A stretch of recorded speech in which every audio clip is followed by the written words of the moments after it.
네, 함께 보실 하나님 말씀은 신약 요한복음 17장 1절부터 3절까지의 말씀 보겠습니다. 요한복음 17장 1절부터 3절까지의 말씀입니다. 길지 않으니까 우리 함께 한 목소리로 1절부터 3절까지 읽겠습니다. 예수께서 이 말씀을 하시고 눈을 들어 하늘을 우러러 이르시되 아버지여 때가 이르렀사오니 아들을 영화롭게 하사 아들로 아버지를 영화롭게 하게 하옵소서. 아버지께서 아들에게 주신 모든 사람에게 주게 하시려고 만민을 다스리는 권세를 아들에게 주셨음이로소이다. 영생은 곧 유일하신 참 하나님과 그가 보내신 자 예수 그리스도를 아는 것이니이다. 아멘. 아멘.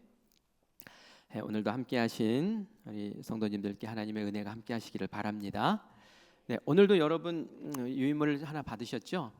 그거 다 모으세요. 네, 쭉 모으셔서 나중에 사무실에 도장 받으시고 기도하는 사람 10번 참석하신 분은 성경 공부 하나 하신 걸로 쳐드릴 거예요. 근데 이게 증거가 있어야 되잖아요. 그러니까 그걸 다 모아두셔야 돼요. 그리고 거기다 좀 낙서도 좀 하세요. 끄적끄적 낙서도 좀 하시고 그렇게 해서 공부한 표시로 삼으시길 바라요. 그래서 수요 성화 예배 때 우리 기도학교 한다라고 생각을 하시고 함께 참석해 주시면 고맙겠습니다. 오늘은 세 번째 시간이에요. 성경 속의 기도라는 제목인데요. 성경과 기도. 우리가 신앙생활하면서 두 기둥이 있다고 하죠. 하나는 말씀 기둥, 하나는 기도라는 기둥. 그래서 불기둥, 구름기둥 뭐 이런 것과도 비교를 하는데 이 두 가지가 우리의 신앙을 쭉 인도해 나가는 기둥과 같은 귀한 영적인 자산입니다. 근데 오늘 이제 성경 속의 기도라고 해서 성경 안에서 기도를 어떻게 이야기하고 있는지 좀 큰 눈으로 우리가 여러 가지 시각에서 성경 안에서 이렇게 다양하게 이제 기도에 대해서 끌어올리는 그런 것들을 좀 찾아보고 여러분들이 이제 앞으로 성경을 볼 때에 기도에 초점을 맞춰서 올 한 해는 좀 보셨으면 좋겠어요. 여기 기도 내용이구나. 이렇게 기도하라고. 누가 이렇게 기도했구나. 기도할 때는 이런 능력이 있구나. 이제 이런 것들을 기도라는 관점에서 성경을 들여다 보시면서 기도를 많이 배우고 익히고 기도에 파워가 있는 그런 우리 성도님들 되셨으면 좋겠어요. 수요 성화 예배 때는 우리가 좀 이제 지식적인 부분들을 같이 공부를 하고 금요 성령 집회 때는 우리가 또 성령 안에서 또 감성으로 또 의지로 성령님의 도우심을 받아서 우리 또 기도하고 그래서 올 그 연초에는 우리가 서로 또 열심히 기도하면서 기도에 불을 붙이고 성령님이 충만하게 임하시는 그런 은혜가 우리 가운데 있기를 간절히 바랍니다.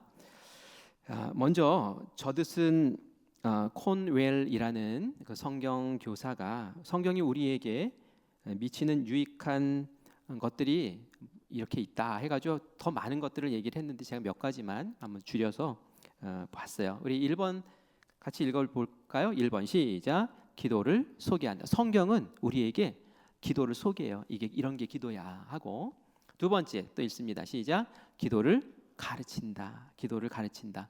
기도는 이렇게 하는 거야라고 성경이 가르쳐 준다는 거예요. 이게 무슨 말입니까? 성경과 기도가 이렇게 밀접하다는 거죠. 세 번째 시작. 기도에 참여시킨다. 기도하지 못한 사람도 기도할 수 있도록 권면해서 말씀을 읽다 보면 나도 기도해야 하고 싶네 하고 기도에 참여할 수 있도록 독려해 주는 역할도 해요. 4번 같이 읽습니다. 기도를 훈련시킨다. 기도를 능숙한 사람으로 될 수 있도록 기도가 강력한 사람이 될 수 있도록 이 말씀 성경 말씀을 보다 보면은 기도 이렇게 하면 더 강력해지는구나라는 것을 자꾸 배우고 알게 해준다는 거예요. 5번째 시작. 기도의 내용이 된다. 우리 기도할 때 어떻게 기도해야 될지 잘 모를 때 예수님이 이런 식으로 기도하셨구나 하면서 기도의 내용들을 이제 보는 거죠. 그러면서 주기도문 기도 우리 금요 성령 집회 때 주기도문 기도를 한번 한 적이 있었거든요. 근데 주기도문 좀 예수님처럼 한번 기도해보자 해서 그 내용으로 쫙 기도할 수 있는 거죠. 또 다른 내용도 있어요. 6번 또 있습니다. 시작. 기도의 빛이 된다. 기도가 캄캄하고 어려운데 기도할 수 있게 빛을 비추어줘요. 자, 그리고 7번째 시작. 기도의 능력이 된다. 말씀 붙잡고 기도하면 그 말씀이 능력으로 역사합니다. 8번 시작. 기도의 상상력이 된다. 우리의 마음을 이렇게 꿈과 소망으로 가득 채우면서 이 기도하고 싶은 그런 열망이 들게 하죠. 9번 시작. 우리의 기도를 보증한다. 기도하면 반드시 응답받아라는 것을 어떻게 알아요? 말씀을 통해서 아는 거예요. 말씀에 그런 것들이 사실이 탁탁탁탁 기록돼 있잖아요. 아 그래 내가 기도하면은 응답을 꼭 주시는구나라는 것을 기도하면서 아는 게 아니라 말씀 보고 보증을 받고 그리고 기도하게 되는 거죠. 그래서 뭐 이거 외에도 엄청 많은 것들을 이야기해요. 성경 말씀과 기도라는 것이 이렇게 밀접하게 연결되어 있고 성경 말씀 읽다 보면 기도에 미치는 유익함이 이런 것들이 있구나. 그래서 난 기도는 잘해. 근데 성경 말씀은 잘 몰라. 잘 안 읽을래. 이러면 안 되는 거예요. 성경 말씀과 기도가 늘 함께 이렇게 균형 잡혀서 가야지 든든한 기둥이 될 수 있다는 거죠. 그 밑에 보면은 성경은 나의 기도의 뭐뭇이다라고 그렇게 빈칸을 비워놨는데 여러분 어떻게 생각하시는지 여러분이 한번 써보시는 거예요. 내가 성경을 읽을 때에 이 성경은 나의 기도에 이런 도움이야 아니면 뭐야 라는 걸 한번 써보세요. 저 위에 있는 1번부터 9번까지의 내가 생각했던 게 여기 있네 하시면 그걸 쓰셔도 돼요. 그것 말고도 나는 이거야. 성경 말씀 안에 성경은 나의 기도에 이런 도움을 줘 라는 걸 한번 써보시기 바래요. 자, 그 다음에 제가 기도의 유익을 4가지를 한번 정리해서 좀 말씀을 드릴게요. 왜 우리가 기도해야 할까? 기도하면 뭐가 좋을까라는 거예요. 첫 번째는 하나님의 뜻을 알 수 있어서 기도가 참 좋습니다. 기도가 유익이에요. 왜냐하면은 기도는 하나님과의 영적 대화거든요. 하나님과 영적인 의사소통을 하는 거란 말이에요. 그래서 하나님은 기도를 통해서 섭리하시고 뜻을 우리에게 보여주세요. 하나님의 뜻을 알게 해주세요. 제가 이제 젊은이들하고 이제 얘기하다 보면은 미래가 불투명하잖아요. 직장을 뭘 해야 될지, 무슨 진로를 잡아야 될지 잘 모르니까 그런 얘기해요. 하나님의 뜻만 알면은 내가 거기에 정말 내 인생을 걸고 결단하고 좀 나갈 수 있을 텐데 나를 향하신 하나님의 뜻을 잘 모르겠어요. 이제 그런 얘기를 하죠. 그걸 어디서 알 수 있을까요? 그래서 말씀 보고 기도할 때 아는 거죠. 기도할 때 하나님과 나는 대화하는 상태이기 때문에 하나님의 뜻을 나에게 보여주시는 거죠. 그래서 기도는 하나님의 뜻을 알게 해주세요. 그래서 하나님 뜻 알고 싶다 하시는 분은 기도하셔야 돼요. 하나님 나를 향하신 내 인생을 나의 미래를 향하신 하나님의 계획이 무엇입니까? 제가 그것을 알면 거기에 내가 순종하고 하나님께 영광 돌리는 삶을 살고 싶습니다. 이렇게 기도하면 기도 가운데 하나님이 나를 향하신 뜻을 알려주시죠. 그래서 기도를 해야 된다는 거예요. 기도가 이런 유익이 있다는 거예요. 두 번째는 무슨 유익이 있습니까? 하나님이 기도하는 사람을 인도해 주세요. 기도는 사실 자기의 모든 것을 하나님께 맡기는 거거든요. 기도는 나보다 더 능력 있고 권세 있는 분에게 하나님 내가 해볼래니 안 되니 이거 좀 맡아주세요 하고 기도하는 거예요. 내가 할 수 있으면 기도를 왜 하겠어요, 그죠? 내가 혼자서 다 풀 수 있는데 뭐 하러 기도를 합니까? 아니에요. 내가 할 수 없으니까 나의 자녀의 이런 부분들을 저는 여기까지 도와줄 수 있는데 그 이상은 제가 할 수가 없어요. 하나님 맡겨드립니다라는 거죠. 그렇게 내 뜻이 아닌 하나님의 뜻에 맡겨드릴 때에 하나님 뜻대로 인도해 주세요라고 맡겨드릴 때에 하나님께서는 그래 내가 인도해 줄게 하고 하나님이 인도해 주시기 시작해요. 밝은 빛을 비추어 주세요. 그리고 이제 그렇게 맡기는 사람들에게 하나님이 하나님의 지혜를 주시고요. 때로는 하나님의 환상을 주시고요. 또 때로는 하나님의 음성을 주시기도 하고 하나님 또 방언을 주시기도 하고 또 예언을 주시기도 해요. 그래서 기도하면서 이제 이런 것들을 경험하며 나의 앞길을 이렇게 인도하시는 그것을 우리가 발견하게 되죠. 물론 성령님 안에서 인도해 주시는 은혜가 있습니다. 그래서 기도하는 사람은 인도함을 쭉 받는 거예요. 우리가 기도의 유익을 그냥 내가 필요한 것 구하면 주신다. 요거로만 생각하시면 안 되는 거예요. 하나님의 뜻도 알려주시고 하나님의 길도 인도해 주시고 길을 알 수 있도록 지혜도 주시고 말씀을 주시기도 하고 그런 것들이 중요하죠. 세 번째는 뭐예요? 같이 읽을까요? 시작. 신앙의 성장을 가져온다. 신앙 성장을 원한다면 기도하셔야 돼요. 아까도 제가 말씀과 기도 중요하다고 얘기했는데 신앙 성장의 가장 중요한 두 가지 요소가 바로 이 말씀과 기도라는 거죠. 하나님 성령을 통해서 말씀하시고요. 사람은 기도를 통해서 하나님께 아뢰는 거예요. 그죠? 하나님은 말씀을 통해서 성경 말씀을 통해서 성령님을 통해서 우리에게 말씀하시고 우리는 기도를 통해서 하나님께 아뢰드리는 거죠. 그런데 기도를 했어요. 그럴 때 하나님이 기도함 가운데 성취를 이루게 하세요. 그러면 어떻습니까? 기도를 통해서 하나님 정말 살아계시구나. 내가 기도했더니 하나님께서 이렇게 들어주시고 은혜를 베풀어 주시네. 그러면 말이죠, 살아계신 하나님을 만났다라는 그런 확신이 그 신앙을 딱 견고하게 딱 만들어줘요.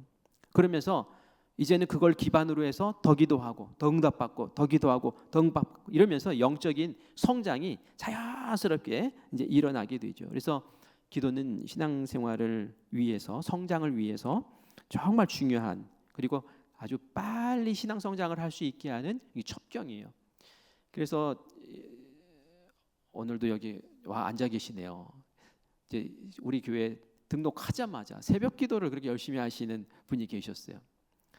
그런데 초신자인데도 새벽에 나와서 기도를 이렇게 열심히 하시더라고요. 그런데 제가 볼 때는 다른 분들 몇 년 신앙생활한 훈련보다 더 이렇게 쑥쑥쑥쑥 잘하는 그런 모습이 보여요. 왜냐면 기도하시는 분이니까. 그죠? 교회 뭐 10년 나왔다고 신앙이 막 성장하는 거 아니에요. 기도도 안 하고 말씀도 안 보는데 그냥 늘 유치원생 같은 그런 신앙생활을 한단 말이에요. 좀 딱하죠. 기도는 신앙을 성장시킨다. 그런 유익이 있습니다. 마지막 한 가지 더 보면요, 같이 읽을까요? 시작. 축복을 받을 수 있다. 복 받는 길이다. 기도는 복 받는 길이다는 거예요. 하나님 우리에게 필요한 것들 이미 다 알고 계세요. 그런데 하나님은 우리에게 구하라고 하셨어요. 아시지만 구하면 주신다고 그러셨어요. 그렇기 때문에 우리 구해야 돼요. 그러면 하나님이 복을 주세요. 풍성하게 주세요.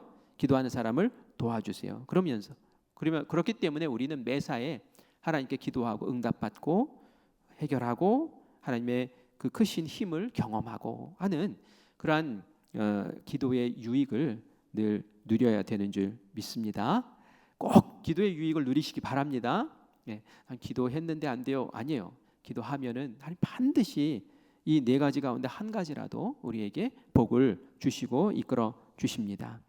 우리가 오늘 성경 말씀 요한복음 17장 말씀의 앞부분만 좀 봤어요.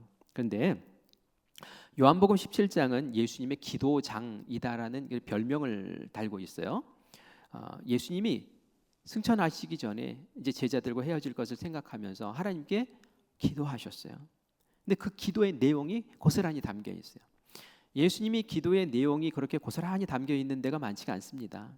그냥 예수님이 뭐 기도하셨다, 한적한 곳에 기도하셨다, 뭐 이런 거 나오고, 또 예수님 주기도문으로 제자들이 기도 좀 가르쳐 주세요 하니까 이제 알려주시고 이런 것은 있는데, 예수님이 기도를 온전히 딱 실어 놓은 장은 별로 없어요. 이 요한복음 17장이 예수님의 기도장이라고 그래서 별명이 붙은 거예요. 근데 예수님의 기도의 내용을 이렇게 들여다 볼 수가 있는 거죠. 예수님이 어떻게 기도하셨을까? 성경을 통해서 우리가 예수님의 기도 내용을 볼 수 있는 거죠. 그래서 이 요한복음 17장 말씀을 우리 조금 좀 들여다 보려고 합니다. 예수님이 요한복음 17장에 보면은 각각의 대상, 세 대상을 놓고 기도를 하는 걸 볼 수 있어요. 하나님 누구를 위해서 기도합니다라는 게 나와요. 이제 첫 번째 대상은 누구였냐면은 바로 예수님 자기 자신을 위한 기도였어요. 1절에서 3절까지 나오고요. 두 번째는 제자들을 위한 기도였어요. 그래서 제자들을 위해서 기도하시고, 그리고 마지막으로는 교회를 위해서 기도하시고, 예수님의 그 승천하시기 전에 예수님이 이제 제자들과 이별을 준비하면서 예수님이 하나님께 기도할 때에 그렇게 자기 자신, 제자들, 교회를 위해서 이렇게 기도하시더라라는 것을 우리가 말씀을 통해서 봅니다. 그래서 하나하나 좀 조금씩 살펴볼게요. 먼저 자기 자신을 위한 기도 1절부터 3절까지 나오는데, 그 가운데 우리 1절만 보면은 1절에 이런 말씀이 있습니다. 자기 자신을 위한 기도 가운데 아들로 아버지를 영화롭게 하게 하옵소서 하고 예수님께서 기도하세요. 여기서 아들은 누구 얘기하는 거예요? 자기 자신을 얘기하는 거죠. 그리고 아버지를 영화롭게 하게 하옵소서라고 기도를 합니다. 우리 1절 같이 읽겠습니다. 시작. 예수께서 이 말씀을 하시고 눈을 들어 하늘을 우러러 이르시되 아버지여 내가 이르렀사오니 아들을 영화롭게 하사 아들로 아버지를 영화롭게 하옵소서. 이렇게 기도를 하시죠. 아버지여 때가 이르렀사오니 이제 갈 때가 됐다는 거예요. 이제 갈 때가 됐으니 아버지여 저를 통해서 아버지를 영화롭게 하여 주시옵소서. 아들로서 이제 아버지 하나님을 영화롭게 하고 싶다라는 것이 예수님의 기도의 내용이었어요. 우리는 우리의 필요를 놓고 많이 기도를 하잖아요. 근데 예수님은 오로지 뭐에 지금 집중하고 있어요? 나의 삶을 통해서 어떻게 하나님을 영화롭게 하고 하나님을 존귀하게 하나님의 이름을 드높일 수 있을까요? 나의 삶과 나의 사역을 통해서 내 하나님의 성품이 드러나고 하나님의 계획이 이루어지고 그랬으면 참 좋겠어요 하는 마음으로 기도하는 그 모습을 우리가 볼 수 있다라는 얘기입니다. 예수님은 정말 저렇게 기도하신 대로 사셨죠. 그래서 십자가의 길을 걸으셨고 죽으셨고 부활하셨고 결국 하나님의 구원의 계획을 성취하시는 그러한 놀라운 일을 하시는 것을 보게 됩니다. 예수님의 기도가 저랬다는 거예요. 그러면서 우리가 배우는 거예요. 예수님 저렇게 기도하셨구나. 예수님은 저런 마음으로 기도하셨구나. 그럼 나의 기도와 비교를 해보는 거죠. 나의 기도의 한 80%는 하나님 대상은 막 다르지만 다 주세요인데 내가 예수님이 하나님께 구하는 기도는 하나님의 이름을 하나님을 어떻게 영화롭게 해드릴까요? 나의 삶을 통해서 라는 거예요. 그래서 우리가 이제 예수님의 기도를 보면서 배워야 되는 거죠. 그렇구나. 그리고 이 성경 말씀에 담겨 있는 예수님의 기도가 또 나의 기도의 본이 되어야 되겠죠. 이어서 이제 예수님이 제자들을 위해서 기도하는 내용을 또 볼까요? 제자들을 위해서는 9절에 이렇게 기도하는 것을 보게 됩니다. 우리 9절 말씀 같이 읽습니다. 내가 그를 위하여 비옵나니 내가 비옵는 것은 세상을 위함이 아니요 내게 주신 자들을 위함이니이다.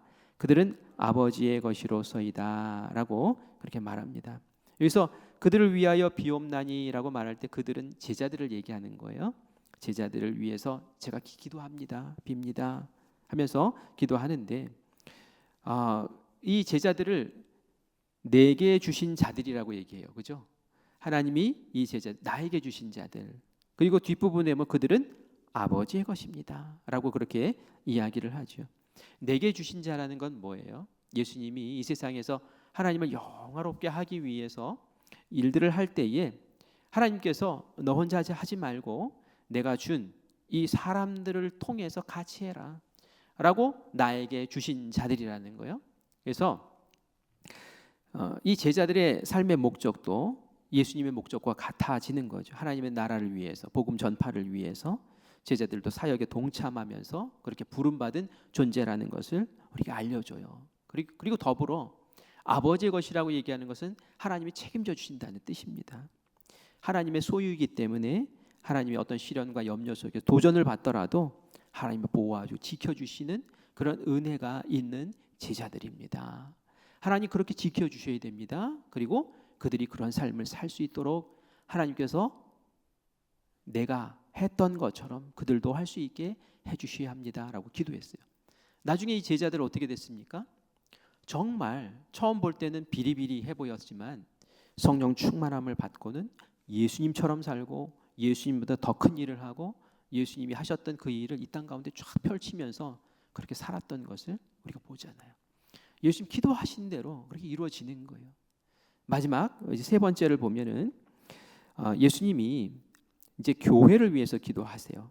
이제 20절, 21절로 가면은 교회를 위해서 기도하는데 21절 같이 읽겠습니다. 시작. 아버지여, 아버지께서 내 안에 내가 아버지 안에 있는 것 같이 그들도 다 하나가 되어 우리 안에 있게 하사 세상으로 아버지께서 나를 보내신 것을 믿게 하옵소서. 아멘. 아멘. 여기 보면은 아버지여, 아버지께서 내 안에 내가 아버지 안에 있는 것 같이 그들도 하나 되게 하소서 할 때 이 그들은 교회를 얘기하는, 교회 모든 성도들을 얘기하는 거예요. 이게 뭡니까? 하나님과 내가 하나로 치밀하게 끈끈하게 그렇게 연결되어 있는 것처럼 교인들끼리 치밀하게, 우리가 하나님과 치밀하게 그렇게 연합하고 일치된 삶으로 살게 해 주세요라고 그렇게 기도하더라는 거죠. 예수님 그것을 위해서 기도하셨어요. 그게 제일 불안했기 때문에 그러셨던 것 같아요. 그렇게 해야 되기 때문에. 그래서 우리가 교회에서 분열하거나 갈등하거나 한몸 되지 못하면 예수님의 기도에 부끄러운 삶을 사는 거예요. 우리가 하나로 뭉치고 하나로 연합하고 하나로 조화롭게 하나님께서 맡기신 은혜의 그 귀한 자리들을 세워나갈 때에 이 예수님의 기도가 우리에게 의미 있는 귀한 기도가 되는 줄 믿습니다. 영적 연합이 우리에게 너무 중요하고 필요한 것이죠. 지금 우리가 예수님의 기도를 보았어요. 예수님이 누구를 위해서 기도했어요? 당신을 위해서도 기도했지만 제자들을 위해서, 우리 리더들을 위해서 기도한 거예요. 그리고 우리 교회를 위해서 기도한 거예요. 이런 예수님의 기도를 우리가 들으면서 나는 예수님의 기도에 합당한 모습으로 지금 살아가고 있고 나는 그것을 위해서 또 기도하고 있는가라는 것을 점검해 보면 내 기도에 예수님의 기도를 같이 포함시켜서 기도하는 거죠. 주여, 저도 예수님처럼 하나님의 영광을 위해서, 영화로움을 위해서 저를 사용하고 제가 그 사용 받고 싶습니다. 그러면은 교회에서 사역을 맡기고 교회에서 뭔가를 할 때에 그게 얼마나 감사한 일인가라는 생각을 할 수밖에 없어요. 하나님 나를 이렇게 써주시고 예수님처럼 써주셨으니, 하나님의 영화를 위해서 나를 써주셨으니 감사한 거죠. 그 제자들에게도 똑같이 말씀하시잖아요. 너희들은 내 거야. 이거 하나님의 거야. 내 거라는 얘기는 나처럼 살라는 얘기잖아요. 나와 똑같은 일들을 하라고, 하나님이 지켜주실 거라고. 그리고 우리 안에 연합과 일치가 무너지지 않도록 깨어 있어야 되는 거죠. 일치를 무너뜨리고 연합을 무너뜨리면 경계해야 되는 거예요. 그러니까 하나님의 기도를, 예수님의 기도를 방해, 회방하는 거죠. 그래서 우리가 이렇게 성경 안에 담겨 있는 예수님의 기도 내용을 보면서도 예수님이 이렇게 기도하셨구나. 이 기도가 내 기도가 되고, 그리고 또 이런 기도 안에서 내가 머물 수 있도록 그렇게 살아가는 그런 모습이 우리 가운데 있어야 될 줄 믿습니다. 예, 우리가 이제 성경 속에 있는 기도 가운데 우리가 이제 구약의 기도, 신약의 기도를 잠깐 좀 살펴보려고 해요. 좀 내용이 뭐 방대하니까 그냥 짧게 좀 보겠습니다. 어떤 사람은 성경은 기도의 교과서라고 얘기를 해요. 왜냐하면 성경에는 무수히 많은 기도의 내용이 있기 때문에 그래요. 그리고 성경의 위대한 인물들을 보면 기도의 인물들이었어요. 그들은 하나님의 뜻을 만났고, 그리고 그 뜻에 순종했고, 그리고 실천했던 이야기들이 쭉 담겨 있는 것이죠. 구약의 기도를 보면은 주로 이제 지도자들의 기도들이 대표적으로 이제 나옵니다. 첫 번째는 족장의 기도, 두 번째는 왕들의 기도, 세 번째는 선지자의 기도 해서 여러분들에게 나눠드렸는데, 족장의 기도는 주로 언약의 기도나 중보 기도들이었어요. 족장 가운데 아브라함이나 모세나 사무엘 같은 경우를 보면 아브라함은 조카 롯을 위해서 이제 중보 기도하죠. 그게 어떤 기도였어요? 하나님과 막 씨름하는 기도예요. 하나님, 의인이 몇 명이면은 소돔과 고모라를 멸망하지 않을까요? 하나님과의 대화하지만 그게 기도잖아요. 그러면서 어떻게 하면 살릴까라는 기도. 그리고 하나님이 주시는 그 언약을 붙잡고 인내하면서 기도하면서 결국은 그 하나님의 언약이 하나하나 다 이루어지는 그러한 기도 말이죠. 그래서 언약의 기도, 중보의 기도가 이제 이 족장들의 기도의 모습이라는 거예요. 모세의 기도들을 봐도 그래요. 온 민족들이 죄를 지으면 하나님 살려달라고, 하나님 막 다 죽이겠다고 그러시고, 모세는 그 중간에 끼어가지고 안 됩니다, 살려주세요. 출애굽기 32장에 보면 금송아지 우상 만들었을 때 하나님이 다 죽여버리겠다고, 우리 새로 시작하자고 막 이랬을 때 이 모세가 막 맞고 얘기를 하죠. 안 됩니다, 안 됩니다. 하나님께서 다 이렇게 끌어놓고 다 죽이면은 이거 하나님 이름에 먹칠입니다. 그러면서 살려주십시오. 중보했던 그 기도, 이것이 바로 이제 모세의 기도죠. 사무엘도 나라와 민족을 위해서 미스바에서 기도하면서 회개하면서 나라와 민족을 위해서 중보했던 그 기도의 모습들 보면 이 구약 시대의 이 족장들의 기도는 뭐 개인적인 기도도 있었겠지만 중보하고 언약을 붙잡고 하는 기도였다라는 것을 우리가 보게 돼요. 그러면서 우리도 배워야 되는 거예요. 내 기도가 개인적인 기도로 머물지 말고 내 기도가 중보의 기도까지 나가고 누구를 좀 살려달라고 기도하고 누구 앞에 서서 좀 막으면서 하나님 좀 봐주세요, 살려주세요 하는 그런 기도, 이런 기도까지도 우리가 좀 족장처럼 기도할 수 있는 그런 기도의 모델을 말씀 가운데서 찾아야 되겠죠. 또 왕들의 기도가 있어요. 왕들의 기도는 능력의 기도입니다. 대표적인 기도의 왕 뭐 여러분이 있지만 다윗 왕도 그랬고, 다윗 왕은 기도하면서 전쟁을 다 이겨냈어요. 능력의 기도예요. 그죠? 히스기야의 기도도 있어요. 히스기야도 외적의 침입을 받았을 때 기도해서 물리쳤고, 자기의 생명이 이제 끝난다라고 그 이야기를 들었을 때도 그냥 기도를 통해서 그 능력으로 15전을 더 연장받고 말이죠. 또 여호사밧이라는 왕도 암몬과 모압 족속이 침범했을 때에 강력한 기도를 하나님께 올려드리면서 피 한 방울 안 흘리고 물리쳤어요. 구약 성경에 이렇게 들여다 보면은 왕들의 기도를 보면 기도 자체가 막 능력인 거예요. 우리가 이걸 보면서 우리의 기도에도 이런 능력이 있게 해달라고 붙잡고 기도해야 되는 거죠. 몰랐을 때는 그런 기도 못하지만 하나님 나의 기도를 들으시고 병을 고치시고 나의 기도를 들으시고 적을 물리쳐 주시고 나의 기도를 들으시고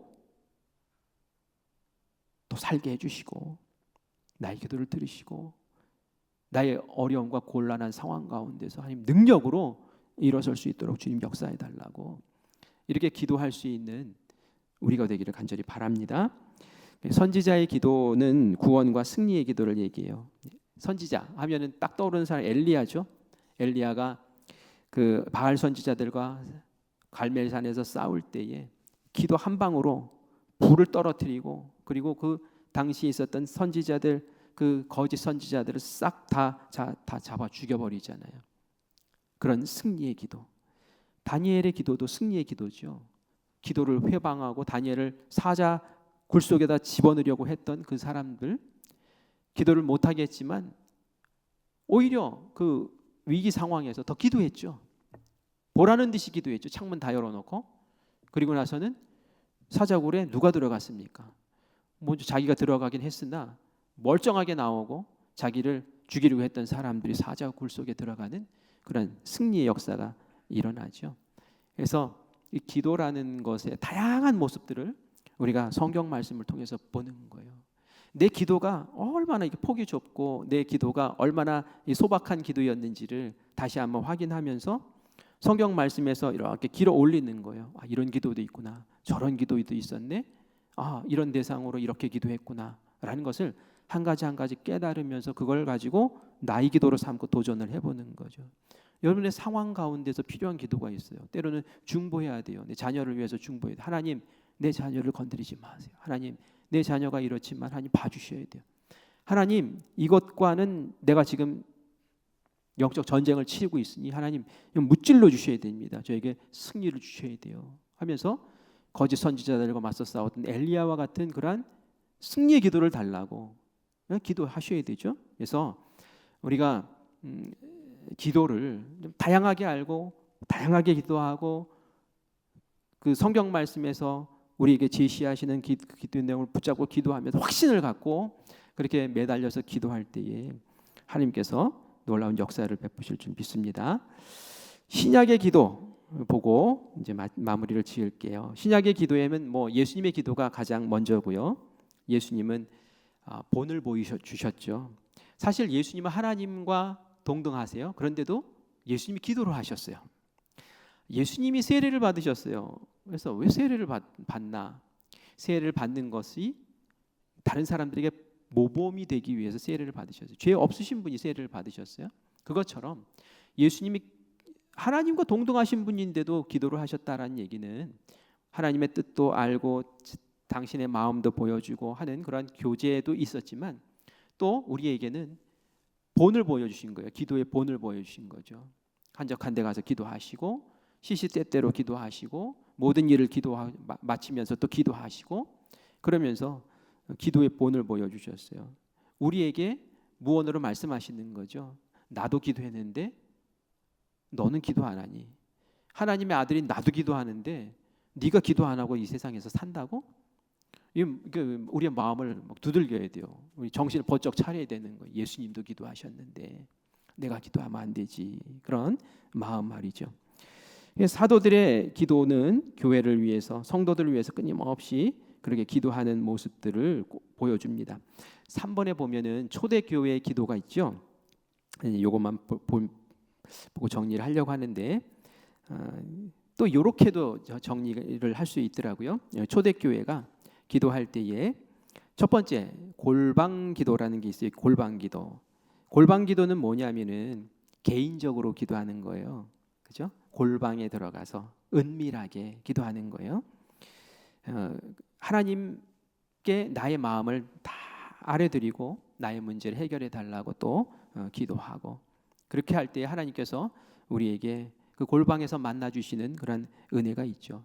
근데 초대교회 교인들은 자신의 문제만 기도한 게 아니라 또 교회의 부흥과 말씀의 부흥 전파를 위해서도 기도를 열심히 합니다.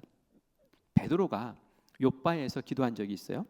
욥바에서 그 가죽 가공하는 사람 집에 갔다가 옥상에 올라가서 개인 기도하는 시간이 있었어요.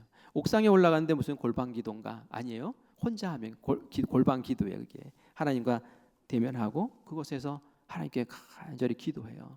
어떤 기도를 했는지는 모르겠어요. 내용이 안 나와서. 그러나 하나님 그 환상을 통해서 이 베드로와 말씀하시고 환상을 보여주시죠. 그래서 고넬료 집에 가서 복음 전하라고. 개인적인 기도를 하지만 그 골방에서 하나님께서는 더 큰 기도를 또 하게 하시고 또 나아갈 길을 알려주시고 뭔가 해야 될 바를 이렇게 알려주시는 거예요. 그래서 골방 기도는 반드시 필요합니다. 나는 교회 나와서 기도하니까 나 집에서 나 혼자 하는 기도는 뭐 안 해도 되겠지가 아니에요. 내 골방이 있어야 돼요. 내 기도의 자리. 그래서 거기에서 남들 하나 의식하지 말고 그저 나와 하나님과만 딱 대면하고 그리고 깊이 기도하는 그런 기도가 우리가 꼭 필요하죠. 그리고 두 번째 보면 이제 다락방 기도가 있어요. 다락방 기도. 다락방은 뭡니까? 이 오순절 다락방 생각하면 돼요. 거기 120명이 모여서 함께 기도했잖아요. 연합해서 기도하는 걸 얘기해요. 연합해서.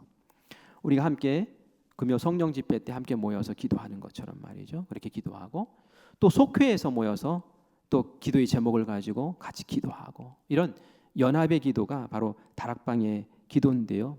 초대교회가 핍박이 있을 때마다 그렇게 모여서 기도했어요. 베드로가 잡혀갔다라는 소식을 들으니까 이 제자들과 그 무리들이 함께 모였어요. 어디로 모였냐면은 마가의 어머니 마리아의 집에 모여서 거기서 막 기도를 하는 거예요. 베드로가 풀려났어요. 그래서 거기에 갔어요. 거기 모여 있겠거니 하고 가서 문을 뚝뚝뚝뚝 두드렸더니 여종이 나와서 기겁을 하죠. 와, 그 베드로의 목소리가 들리네. 분명히 감옥에 있을 텐데. 그리고 가서 얘기를 하죠. 베드로가 오신 것 같다고. 처음에 농담으로 알고 그랬는데 정말 베드로를 만나죠. 그게 뭡니까? 그 안에서 연합으로 막 기도하면서 그렇게 기도할 때 그 기도가 파워가 있고 힘이 있어서 그 연합 기도의 힘으로 그 어려움과 핍박과 고난을 이겨낸 거예요. 우리 중보기도 팀에 기도들이 이제 올라온다는 말이에요. 그러면 그 기도를 가지고 중보기도 팀에 있는 10여 명의 사람들이 집중적으로 이제 기도를 해주는 거예요. 저도 이제 올라오면 이제 그걸 만사 제껴놓고 그것부터 먼저 기도해요. 그 읽으면서 기도해요. 그 연합의 기도를 통해서 이제 기도가 들어지는 거죠. 나 혼자서 기도할 수 있어요. 그거 놓고 눈물 흘리면서. 그러나 연합의 기도를 믿기 때문에 그걸 기도에 올리고 함께 집중해서 기도해 주는 거죠. 이게 바로 다락방 기도다라는 거예요. 그리고 마지막으로 이제 성전 기도라고 이제 하는데 개인적으로도 또 연합해서 기도도 하지만 또 성전에서 기도했던 기도도 있어요. 날마다 성전에 모이기를 힘썼다라고 사도행전에도 나오는데요. 이런 기도를 드릴 때에 폭발적인 그런 부흥의 역사가 일어났어요. 안디옥 교회도 같이 기도하면서 하나님께서 이제 바나바와 바울을 파송하라고, 선교사로 파송하라고 그렇게 음성을 듣고, 그리고 나서는 온 성도들이 그 성전 기도를 하는 거죠. 교회 전체가 모여서 함께 기도하는 거죠. 그리고 나서 아멘 순종하고, 그리고 이제 파송하는 일을 하는데, 그거를 통해서 그 유럽이, 아시아가 다 복음화되는 그런 놀라운 역사가 일어나지 않습니까? 그래서 다양한 기도의 모습으로, 기도의 방법으로 우리가 기도하는 것을 우리가 이렇게 골고루 할 줄 알아야 된다는 거예요. 내 기도 생활을 한번 돌아보세요. 나는 개인 기도만 열심히 하고 있는가? 그래서 난 모여서 같이 기도하는 것에 대해서는 그냥 신경도 쓰지 않고, 그렇게 있으면 아니에요. 균형이 안 맞는 거예요. 내 개인적인 기도도 하지만, 골방 기도도 하지만, 또 연합해서 하는 기도에 모여서 함께 뜨겁게 기도하고, 그리고 교회 차원에서 또 나라 민족을 위해서 기도할 때는 또 같이 모여서 함께 기도하고, 그러면서 우리 기도의 그 폭과 넓이를 넓혀 나가야 되는 것이죠. 오늘 성경과 기도에 대한 얘기를 했는데, 제가 이렇게 좀 넓게 얘기를 했죠. 여러분들이 성경을 보면서 이렇게도 건져내시고 저렇게도 건져내시라는 의미에서 이렇게 말씀드린 거예요. 때로는 기도의 내용을 보고 그 내용을 배우는 거예요. 때로는 기도의 방법을 보고 또 배우는 거예요. 그래서 내가 올해는 성경을 읽으면서, 성경은 기도의 교과서라고 하는데, 말씀을 볼 때에 이제 쑥 그냥 흘러가지 말고, 기도를 이렇게 했구나, 기도 방법이 이랬구나, 이런 기도는 능력이네 하면서 배우고 따라하고, 그러면서 우리 기도가 이렇게 발전하고 또 성장하고 또 신앙도 더 부쩍부쩍 강성해지기를 간절히 바랍니다. 그래서 여러분들이 이걸 가지고 이제 집에 가셔서 참고하셔서 이제 성경을 보시면서 이제 메모도 해 가시면서 이제 기도에 대한 그러한 힘을 키워나가는 우리 모두가 되기를 간절히 바랍니다.